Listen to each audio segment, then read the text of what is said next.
Today, I congratulate all the people of Kyrgyzstan on International Human Rights Day. This year, Human Rights Day marks the 72nd anniversary of the Universal Declaration of Human Rights. This declaration was drafted by representatives of different legal and cultural backgrounds from all regions of the world and proclaimed by the United Nations General Assembly in Paris on the 10th of December 1948 as a common standard for all peoples and all nations. It sets out inalienable rights, that means rights that cannot be taken away from us, which everyone is entitled to as a human being, regardless of race, religion, sex, language, political opinion, national or social origin, or other status.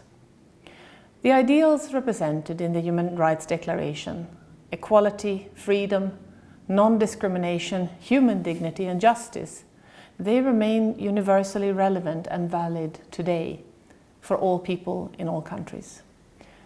In 2020, the United Nations messages relate naturally to the COVID-19 pandemic and the need to recover and build forward better by ensuring that human rights are at the heart of recovery efforts and that we globally strive to create equal opportunities for all.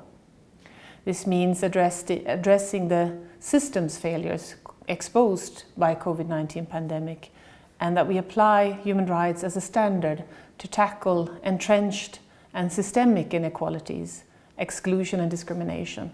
We also pay attention to intergenerational equality, the right of tomorrow's and future generations and the children of today.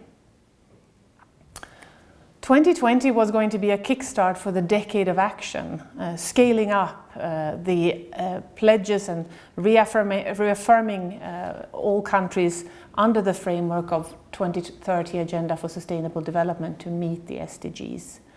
The intention was to have firm action to meet the 17 global goals in every country and for countries to invest in accelerating solutions to the world's biggest challenges, especially to eradicate poverty and address climate change, which are threats to the survival of our planet and of the human species. Instead, we have seen how during a very brief period of time, the COVID-19 crisis has reversed years of progress on poverty, hunger, education, women's empowerment and healthcare. We also see how inequalities are deepening with other challenges such as discrimination and other serious gaps in human protection that emerge. Some of these gaps are a result of the impact on the government capacities to effectively provide services to citizens during this crisis. A new UNDP groundbreaking study estimates that the pandemic could push the number of people living in extreme poverty to over 1 billion by 2030. This will affect the world's most marginalized and vulnerable people the most. In the Kyrgyz Republic, the socio-economic impact of COVID-19 is also disrupting the country's effort to achieve the SDGs. It affects economic, social and cultural rights and exacerbates the existing inequalities. I would like to call attention in particular to the situation of women and the issue of women's equal rights with men.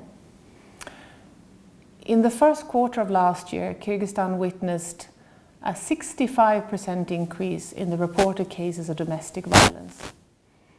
Through their approach to the justice system, we know that many more women than men have experienced challenges during this crisis in social welfare, in family, property rights and children's needs. This includes relating to sexual and gender-based violence and issues of child support. In this regard, UNDP, in partnership, of course, with other UN agencies and the government of Finland and the European Union under the flagship Spotlight initiative, we have supported national efforts to make legal aid services available to vulnerable communities, including with a focus on women. So far, the free legal aid reached more than 4,000 people, and some 28 free legal aid centers were set up across the country. Free legal aid is also provided on the 112 hotline, which is led by the Ministry of Emergency. And the International Human Rights Day also marks the final day of an annual campaign, which is the 16 days of activism against gender-based violence. We want to highlight the importance of ending violence against women and girls. Abuse is against the law in Kyrgyz Republic. Women, all human beings, have the right to live free from violence. By working together, we can speak up to end this violence. Many women fall victims of violence in their own homes. Home is a place where we should all feel safe.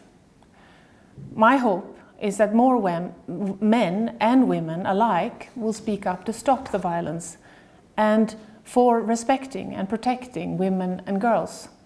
Let the girls of Kyrgyzstan be free to shape their own future and to the future of their country.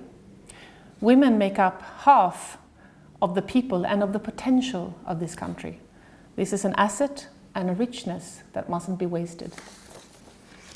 From the UN side, we are making flexible funding available for women's rights organizations in recognition of their role as first responders.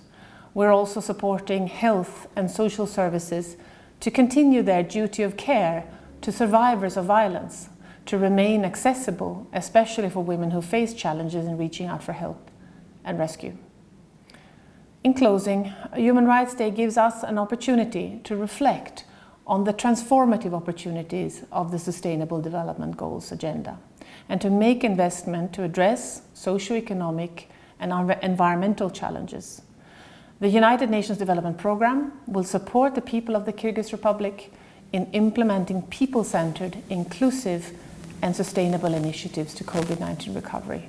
We will continue working to support women's empowerment and equal rights and to promote the human rights of people who suffer from all the social and economic impacts of the pandemic.